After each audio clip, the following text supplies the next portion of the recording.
안녕하세요. 미국주식론 대학의 미준입니다. 3월 21일 오늘의 미국주식 뉴스를 시작합니다. 어제 월요일 방송에서는요, 오늘의 미국주식 뉴스를 하루 쉬고 미국 주식 투자의 정석이라는 새로운 시리즈를 여러분들과 공유했습니다. 제가 이미 예상하고 있었던 것처럼 조회수는 많이 나오지 않았는데요. 하지만 여러분들께서 남겨주신 댓글을 읽다 보니까 시청하신 분들의 만족도는 굉장히 높았던 것 같습니다. 그래서 여기에서 이제 용기를 얻어서요, 앞으로도 미국 주식 투자의 정석 시리즈를 지속적으로 운영해 보도록 하겠습니다. 어제 방송에서는 우리가 기업의 성장세를 체크하는 방법에 주안점을 두고 함께 공부를 해봤고요. 앞으로 만들어낼 컨텐츠에서는 기업이 가지고 있는 여러 가지 펀드멘탈을 체크하는 방법, 예를 들어서 밸류에이션이라든지 성장세, 모멘텀, 그리고 여러 테크 기업들의 재무제표도 함께 읽어보는 기회를 마련하도록 하겠습니다. 자, 그러면 오래간만에 보내드리는 3월 21일 오늘의 미국 주식 뉴스 바로 시작합니다. 제가 아주 오랫동안 미준 방송을 통해서 오늘의 미국 주식 뉴스라는 컨텐츠를 여러분들과 공유할 수 있는 이유는요, 제 자신이 이 과정을 너무나 즐기고 있기 때문입니다. 저는 특히 제가 투자하고 있는 테크 기업들 종목에 대한 뉴스를 하나하나 읽어나가는 과정이 너무나 재미가 있거든요.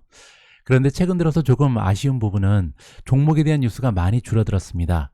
시킹알파를 봐도 그렇고 CNBC 뉴스를 봐도 그렇고 아무래도 최근 들어서는요, 경제적인 뉴스가 주를 이루고 있거든요. 금융권이 심하게 흔들리면서 이러한 경향이 조금 더 심화되고 있습니다. 그래서 아쉽지만 오늘도 종목에 대한 뉴스를 많이 찾아볼 수는 없었습니다. 자, 오늘 첫 번째로 준비된 뉴스 역시도 기업에 대한 뉴스는 아니고요. 자, 골드만삭스라는 투자기관에서 예상하기를 이번 주에 FOMC 미팅이 잡혀 있잖아요. 자, 이 미팅이 끝나고 나서 연준에서 아마도 기준금리를 올리지 못할 것이다 라고 예상을 하고 있습니다. 그 원인은 우리가 이제 예상할 수 있는 것처럼 아무래도 금융권이 많이 흔들리고 있기 때문이다 라고 설명을 해주고 있고요. 자세한 내용을 한번 읽어보시죠. 자, 골드만삭스가 말하기를, 골드만삭스에서 예상하기를 페더럴 리저브 연준에서 이번 주 수요일 날 FOMC 미팅이 끝나고 나서 기준금리를 올리지 못할 것이다 라는 예상을 내놓고 있습니다. 자, 많은 경제학자들은 지금 예상하고 있다. 연준에서 쿼터 퍼센티지 포인트니까 0.25%포인트 추가적으로 이번 주 미팅이 끝나고 나서 기준금리를 상승시킬 것이다. 이게 이제 지배적인 전망이거든요. 자, 그 이유는 여기 나와 있죠. 인플레이션과의 전쟁을 연기할 수 없기 때문이다 라고 얘기하고 있습니다. 자, 왜냐면 만약에 기준금리 인상을 멈추게 되면요, 인플레이션과의 전쟁을 멈추는 셈이 되죠. 하지만 골드만삭스가 보기에는요, 기준금리의 상승을 멈추더라도 커다란 문제가 아니다라고 주장하고 있습니다. 자, 그 이유가 설명되고 있는데요. 지금 인플레이션의 문제는 예전에 비해서 긴급하지 않다라고 설명하고 있습니다. 자, 그 단편적인 예로 인플레이션 익스펙테이션이 나오는데요. 우리가 보통 기대 인플레이션이라고 부르는 거죠. 기대 인플레이션은 다가오는 미래에 인플레이션이 어떠한 모습을 보일 것인가, 시장의 기대 심리를 얘기하는데, 지금 현재 니얼텀, 즉 단기간으로 봤을 때 기대 인플레이션이 굉장히 많이 떨어졌다라고 얘기하고 있고요. 장기적으로 봤을 때도 기대 인플레이션이 움직이지 않고 단단한 모습을 보이고 있다, 심하게 흔들리지 않는다라고 얘기하고 있습니다. 따라서 지금 현재 기대 인플레이션이 심하게 흔들리지 않고 인플레이션이 잠잠해지고 있는 모습을 보이기 때문에 사실 연준 입장에서는요, 그거보다는 지금 경제를 안정화시키는 것이 더 중요한 임무가 될 것이다. 그렇기 때문에 골드만삭스가 보기에는요, 연준에서 과감한 선택을 하면서 이번에 기준금리 상승을 멈출 것이다 라고 전망을 하고 있습니다.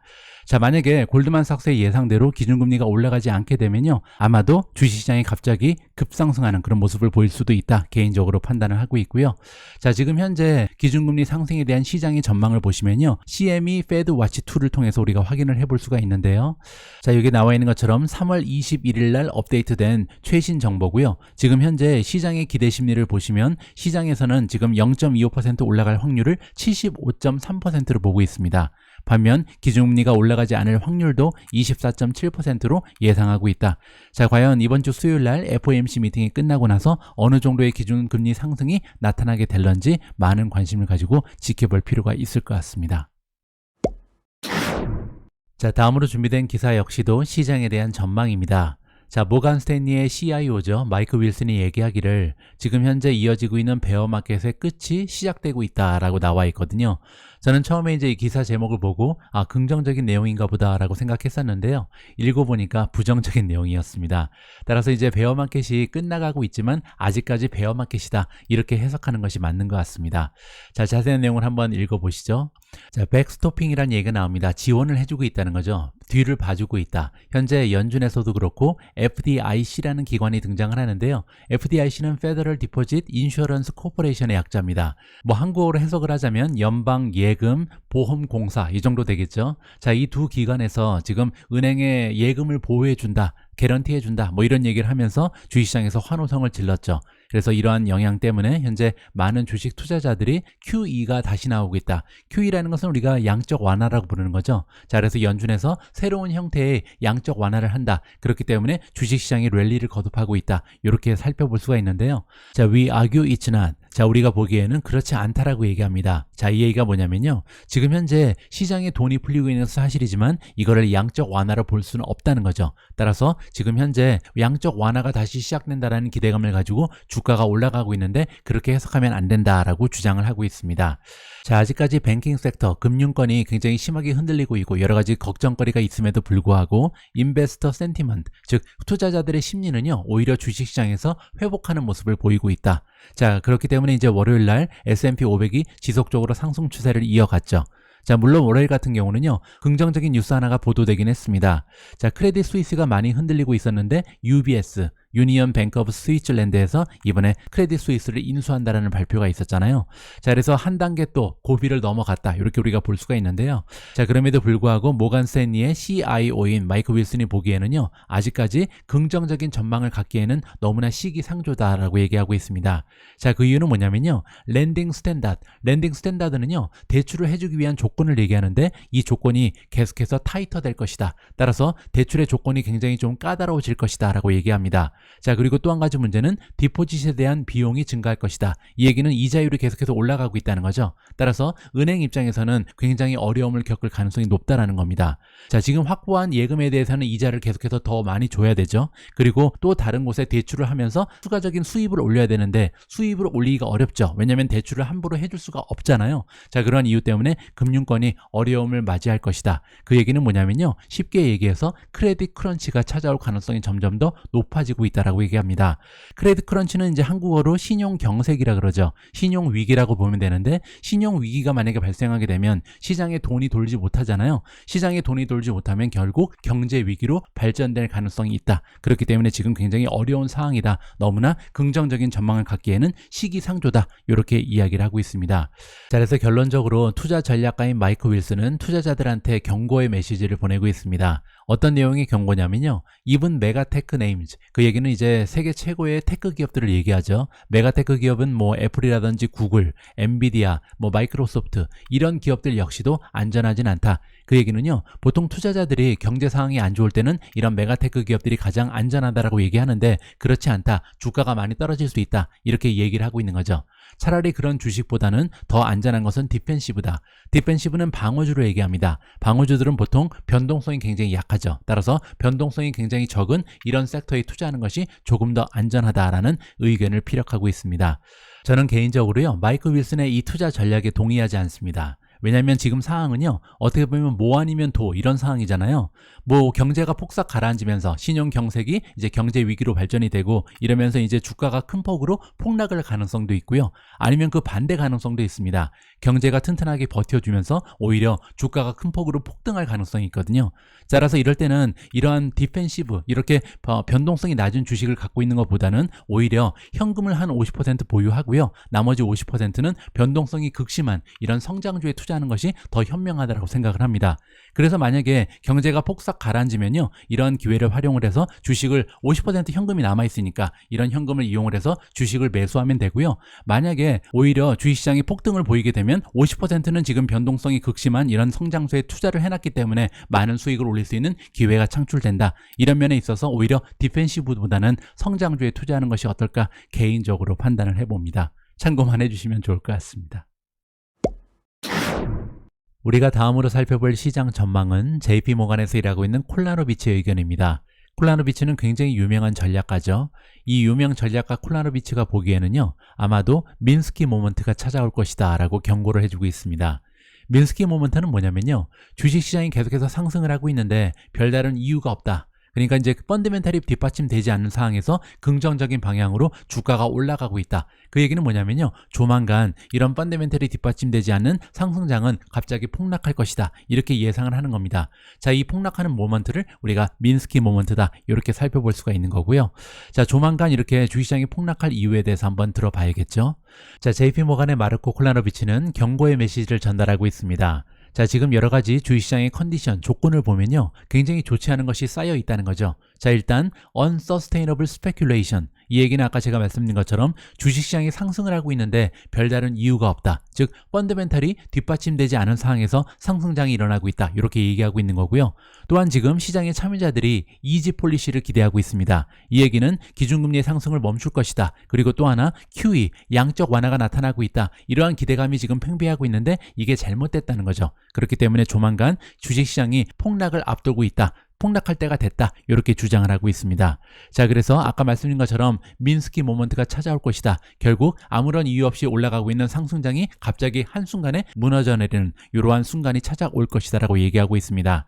물론 지금 여러 중앙은행들이요 굉장히 빠르게 움직이면서 여러 가지 많은 노력을 하고 있습니다. 신용 경색이 일어나는 것을 막고 있고 또 금융위기가 확산되는 것을 잘 막고 있죠. 자, 그럼에도 불구하고 문제가 하나 있는데요. 크레딧 컨디션, 즉 대출을 하는 그 조건들이 있잖아요. 이런 조건들이 너무나 빠르게 경색될 것이다. 따라서 신용 대출하기가 너무나 어렵다 이렇게 얘기하고 있는 거죠. 그 얘기는 시장에 돈이 도는 것이 멈추게 될 것이다 라고 얘기하고 있습니다. 그렇게 되면 경제가 굉장히 어려움에 빠져들 수가 있는 거겠죠. 자, 이렇게 부정적인 콜라노비치의 의견은요. 다음과 같은 배경이 숨어져 있습니다. 일단 글로벌 뱅킹 시스템, 은행권이 지금 굉장히 커다란 위기에 처해져 있고요. 두 번째로 중국의 리더 시진핑을 얘기하죠. 시진핑이 이제 러시아를 방문하고 있잖아요. 이러한 부분도 굉장히 좀 지정학적인 위기감이 올라가고 있다고 얘기하는 거죠. 자, 그리고 센트럴뱅크에서 중앙은행에서 계속해서 긴축을 시행할 것이다 라고 예상하고 있습니다. 따라서 JP모간에서 일하고 있는 콜라노비치는요. 앞에서 우리가 살펴봤던 오늘 기사 첫 번째 골드만삭스가 예상한 거에 반대 의견을 제시하고 있는 거죠. 골드만삭스는요. 이번에 미국의 연준에서 기준금리 상승을 멈출 것이다 라는 전망을 내놓은 바가 있습니다. 하지만 콜라노비치가 보기에는요. 유럽의 센트럴뱅크, 중앙은행이 그랬던 것처럼 오히려 긴축을 강화하는 모습을 연준에서도 보이게 될 것이다. 따라서 지금 현재 지정학적인 위험성이 올라가고 있고 또 뱅킹 시스템이 굉장히 어려움을 겪고 있지만 연준 입장에서 그리고 중앙은행 입장에서는 계속해서 인플레이션과의 전쟁을 지속적으로 할 수밖에 없다. 그렇게 되면 주식시장은 한 차례 더 폭락을 겪을 것이다 라는 것이 그의 의견입니다. 오늘 방송 초반에 등장했던 모간 스탠리의 마이크 윌슨은요. 지금 현재 경제 상황에서는 빅테크 기업들, 메가테크 기업도 조금 위험할 수 있다. 이런 의견을 피력했습니다. 자, 이번 기사를 보시면요. 정반대의 의견이 대두되고 있는데 어떤 이야기인지 한번 살펴봐야 할 것 같습니다. 자, 웨드부시에서 일하고 있는 애널리스트 댄 아이브즈가 나옵니다. 예전에 미주은에도 한번 출연을 하신 그런 익숙한 이름이죠. 자, 댄 아이브즈가 보기에는요. 지금 현재 테크 종목들이 가장 안전한 블랭킷은 담요잖아요. 따라서 경제 상황이 굉장히 어려운데 이런 외부 상황에서 우리를 지켜줄 수 있는 보호막 역할을 할 것이다 라고 주장을 하고 있습니다. 자, 그렇기 때문에 올해 들어서요. 테크 주식이 많이 모이는 나스닥 지수가 13% 정도 상승 추세를 보이고 있다라고 얘기하고 있고요. 그뿐만이 아니라 이러한 상승 추세가 최근에 몇 주 동안 오히려 가속화되고 있다. 따라서 점점 더 많은 투자자들이 라지캡 테크 스톡, 메가테크 기업들로 이동하고 있다라고 주장하고 있습니다. 자, 라지캡 테크, 즉 시가총액이 커다란 테크 기업들 그리고 다른 섹터에 속해져 있는 클라우드라든지 사이버 보안 기업들이 좋다 이렇게 얘기하고 있는데요. 자, 그들 같은 경우는 지금 월가의 전문가들이 예상했던 것보다 훨씬 더 좋은 회복력의 성장세를 보이고 있다 이렇게 주장하고 있는 거죠. 자, 구체적으로 추천하는 주식들이 나옵니다. 댄 아이브즈가 추천하기로는 지금 현재 마이크로소프트, 데이터독, 몽고DB, 세일즈포스 이런 주식들이 가장 좋은 클라우드 스톡이라고 얘기하고 있고요. 자, 사이버 보안 쪽에는 팔로알토, 크라우드 스트라이크 그리고 사이버아크 이런 종목들에 투자를 하면 좋은 수익을 얻을 수 있다 이렇게 지금 얘기를 하고 있는 거죠. 물론 이제 댄 아이브즈가 보기에요. 올해 들어서 가장 좋은 탑픽을 꼽으라 그러면 아직까지는 애플이다 이렇게 주장을 하고 있거든요. 자, 여기 나와 있는 다양한 종목들이 있는데 여러분들께서 직접 시킹알파의 툴을 통해서요. 이들 종목들 이들 기업이 가지고 있는 펀더멘털을 직접 확인해 보시고 그리고 나서 투자 결정을 하셔라 라고 다시 한번 말씀드리고 싶습니다. 바로 앞에 기사에서 웨드부시의 댄 아이브즈는요, 최근 들어서 경제 상황이 오히려 악화되면서 이 메가테크 기업들로 많은 투자자들이 피신을 오고 있다, 이렇게 주장을 했잖아요. 자, 실제로 지난 일주일 동안 굉장히 금융권이 심하게 흔들릴 때 메가테크 기업들은 좋은 주가의 상승을 도모했습니다. 자, 보시는 것처럼 엔비디아 같은 경우는 일주일 동안 7% 가까이 주가가 상승을 했고요. 올해 들어서 1월부터 3월까지 77%나 주가가 급등한 상황입니다. 자, 구글도 5.57% 일주일 동안 올라갔고요. YTD로 14.8% 상승했습니다. 애플은 2.88%, YTD로 21.1% 올라갔고요. 마이크로소프트는 지난 5일 동안 2.56% 상승, YTD로 13% 올라가 있는 상황입니다. 아마존은 일주일 동안 1.57% 올라갔고요. YTD로 16.3% 상승입니다. 테슬라는 1.5% 일주일간 상승했고요. YTD로 48.7% 급등했습니다. 넷플릭스는 0.44, YTD로 3.48, 그리고 메타 플랫폼즈 같은 경우는 지난 일주일 동안 횡보를 했고요. YTD로는 아직까지 64%나 급등해 있는 상황입니다. 자, 이 와중에 메가테크 기업들도 경제 상황의 변화에서 자유로울 수는 없는 것 같습니다. 오히려 최근 뉴스를 살펴보면요, 이런 메가테크 기업들이 오히려 더 민첩하게 움직이는 것을 우리가 살펴볼 수 있는데요. 자, 이번에 발표된 아마존의 뉴스에서도 마찬가지입니다. 아마존에서 무려 9,000명이나 직원을 줄인다, 해고를 한다, 이런 소식이 또 전해지고 있거든요. 자, 아마존의 CEO인 앤디 제시가 등장합니다. 앤디 제시가 이번에 레터를 통해서 직원들한테 서한을 보내서 직원들한테 통보를 했는데요. 무려 9,000명이나 되는 사람을 몇 주 안에 정리할 것이다 라고 통보를 한 것 같습니다. 자, 이번에 일자리를 잃게 되는 사람들의 부서가 나와 있는데요. 일단 AWS가 나옵니다. AWS는 아마존의 클라우드잖아요. 따라서 최근 몇 년 동안 계속해서 아마존의 성장을 지켜줬던, 성장을 이끌어왔던 AWS도 이번 해고의 바람에서 자유로울 수 없다. 굉장히 상황이 안 좋다는 거죠. 자, 두 번째로 애드버타이징, 광고도 마찬가지입니다. 광고 부분은요, 현재 아마존에서 굉장히 좋은 성장 추세를 보였던 이런 부서거든요. 하지만 경기가 둔화된다면 어쩔 수 없이 광고가 가장 많은 타격을 받겠죠. 따라서 광고 부분에서도 사람을 많이 줄인다. 자, 세 번째는 트위치입니다. 트위치는 게임 플랫폼이죠. 그리고 피플 익스피리언스, 인사부도 들어가 있습니다. 따라서 한 부분에 국한되는 것이 아니라 전반적으로 아마존에서 골고루 부서에서 사람을 줄이는구나 라는 것을 여기서 확인을 해볼 수가 있고요. 자, 앤디 제시가 설명을 해주기를 최근 들어서 우리가 가지고 있는 비즈니스의 세그먼트의 많은 부분에서 우리는 굉장히 큰 폭으로 헤드카운트를 늘려왔다. 헤드카운트가 이제 직원의 수죠. 그래서 경기가 확장을 하면서 미국 경제가 굉장히 좋았죠. 따라서 경제가 활성화되면서 우리 역시도 사업이 확장되고, 그래서 굉장히 많은 폭으로 직원의 수를 늘려왔던 것이 사실이다. 이렇게 고백을 합니다. 자, 그렇지만 문제가 생겼죠. 지금 uncertainty, 경제가 어디로 갈지 좀 불확실성이 대두되고 있잖아요. 따라서 경영진 입장에서는 스트림라인을 할 필요가 있다. 이게 이제 비용을 최소화하면서 효율성을 극대화할 필요가 있다는 거죠. 따라서 2023년에는 군사를 제거하면서 날렵한 조직을 만들어내겠다는 것이 아마존의 의지입니다. 자, 그런데 문제는요, 1월 달에 아마존은 이미 18,000명을 줄인 적이 있습니다. 따라서 이번에 9,000명이나 줄인다는 것은요, 1월 달, 3월 달 단 3개월 만에 27,000명을 정리하는 거죠. 물론 이제 아마존의 사이즈를 고려한다면 27,000명이 많지 않다, 이렇게 생각을 해볼 수도 있습니다. 하지만 그럼에도 불구하고 계속해서 18,000명 그리고 9,000명씩 큰 폭으로 직원을 해고하는 것을 봐서는요, 지금 아마존이 바라보고 있는 미래 전망이 굉장히 좋지 않다는 것을 우리가 다시 한번 재확인할 수가 있었습니다.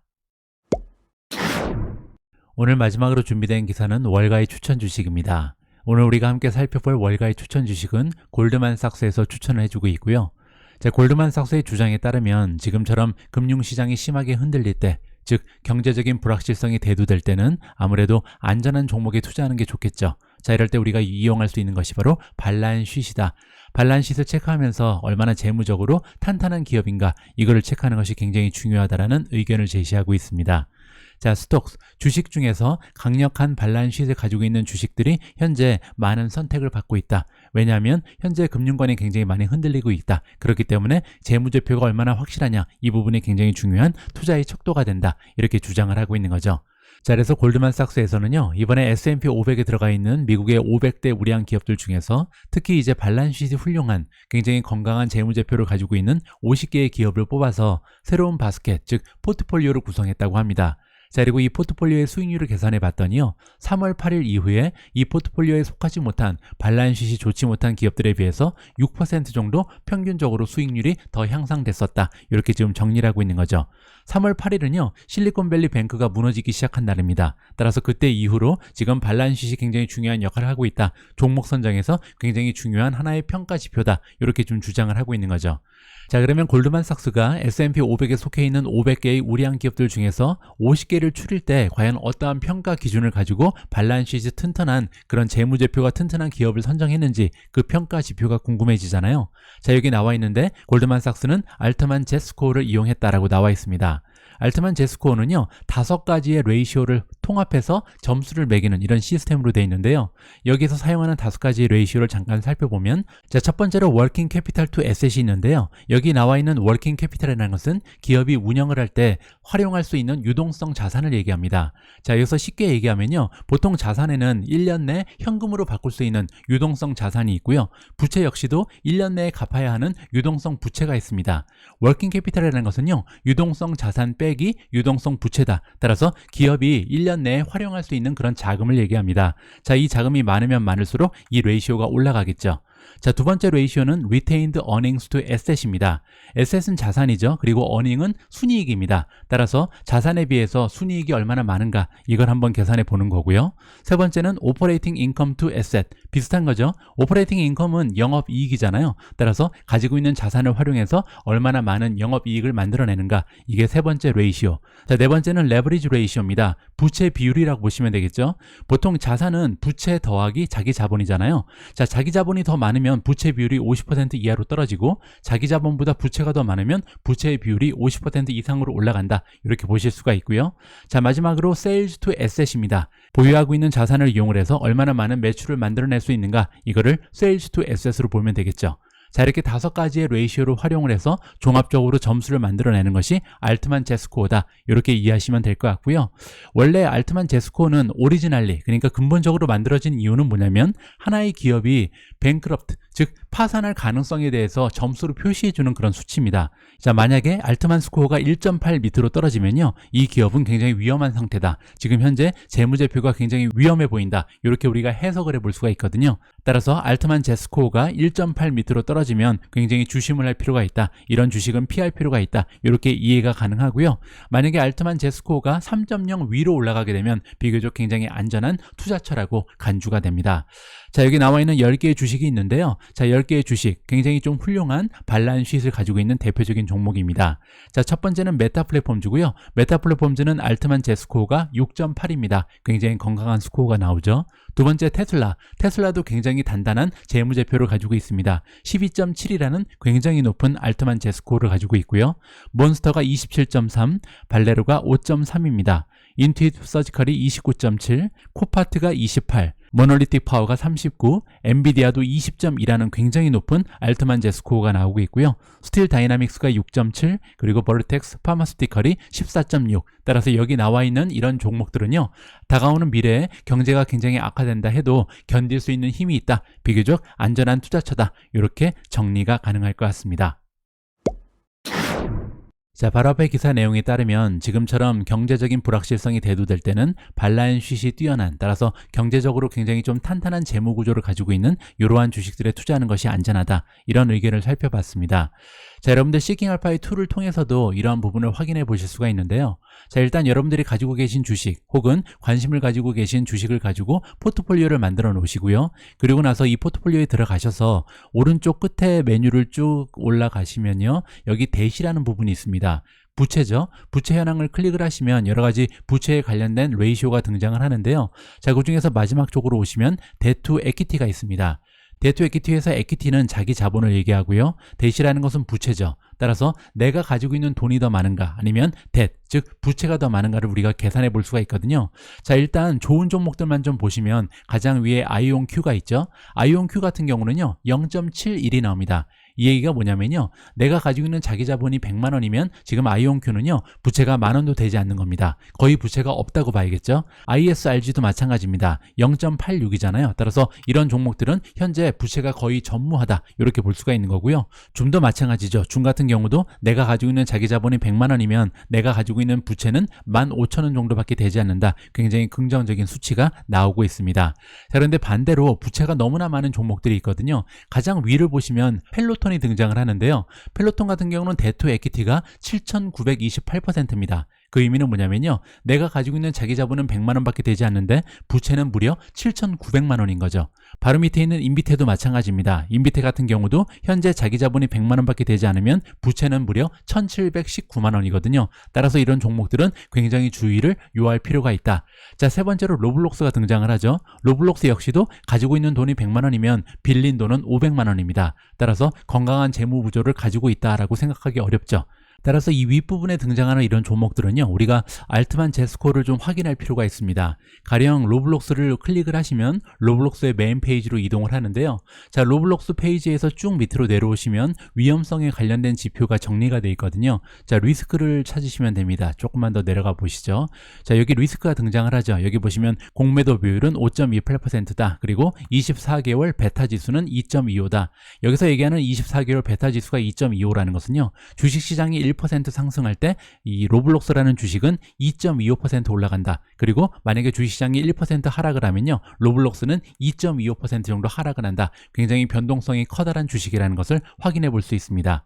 자, 그리고 가장 밑을 보시면 알트만 제스코어가 나오죠. 아까 제가 말씀드린 것처럼 알트만 제스코어가 1.8 이하로 떨어지면 굉장히 위험한 상태다라고 말씀드렸잖아요. 자, 그런데 다행히 로블록스 같은 경우는 2.63이 나옵니다. 따라서 비교적 안전한 종목에 속한다. 물론 이제 3.0을 넘진 않습니다. 그럼에도 불구하고 생각보다는 안전한 모습을 보인다. 이렇게 우리가 확인해 볼 수가 있는 거고요. 자, 다시 돌아가도록 하겠습니다. 데트 에퀴티 가장 좋지 않은 종목. 여기 보시면 펠로톤이었죠. 펠로톤 같은 경우는 조금 이야기가 달라집니다. 가장 밑으로 쭉 내려와서 알트만 제스코를 한번 확인해 보시죠. 자, 리스크 쪽으로 오셔서요. 여기 보시면 펠로톤 같은 경우는 공매도 비율이 11.95%, 굉장히 높죠. 그리고 베타 지수도 2.0을 넘어갑니다. 따라서 시장이 10% 떨어지면 펠로톤 같은 경우는 20% 떨어질 가능성이 있는 거죠. 그리고 가장 밑을 보시면 알트만 제스코어가 0.77이 나오는데요. 심지어는 마이너스가 붙어 있습니다. 그 의미는요, 지금 파산할 가능성을 염두에 둬야 된다. 굉장히 좀 위험한 상태다. 이렇게 정리가 가능하겠죠. 물론 알트만 제스코어가 이렇게 마이너스가 나오거나 1.8 밑으로 떨어졌다고 해서 100% 이 기업이 파산한다. 이렇게 말씀드릴 수는 없습니다. 하지만 중요한 것은요, 주식 투자는 확률의 게임이라고 말씀드렸죠. 따라서 확률을 조금이라도 높여야 되잖아요. 굳이 좋은 종목들을 놔두고 이렇게 좀 위험성이 커다란 종목을 선택할 필요는 없어 보입니다. 따라서 여러분들이 지금 투자하고 계신 종목의 알트만 제스코어를 한 번쯤은 체크해 보실 필요가 있지 않나 개인적으로 생각을 합니다. 오늘 제가 준비한 내용은 여기까지입니다. 오늘 방송도 마지막까지 함께 해주셔서 감사합니다. 내일 방송을 위해서는 조금 더 다양한 기업들의 뉴스가 준비됐으면 하는 개인적인 바람을 가져봅니다. 우리 모두가 미국 주식 투자로 은퇴하는 그날까지 다 함께 화이팅입니다. 행복한 하루 되세요. 감사합니다.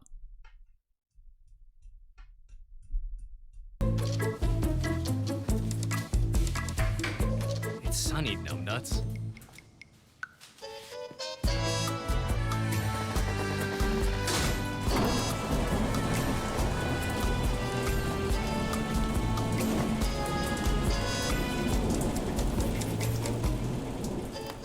Stephen Kress, creator of Seeking Alpha's stock picking system. Seeking Alpha, all you need to know about investing in top stocks or in anything else. Seeking Alpha, be a better investor.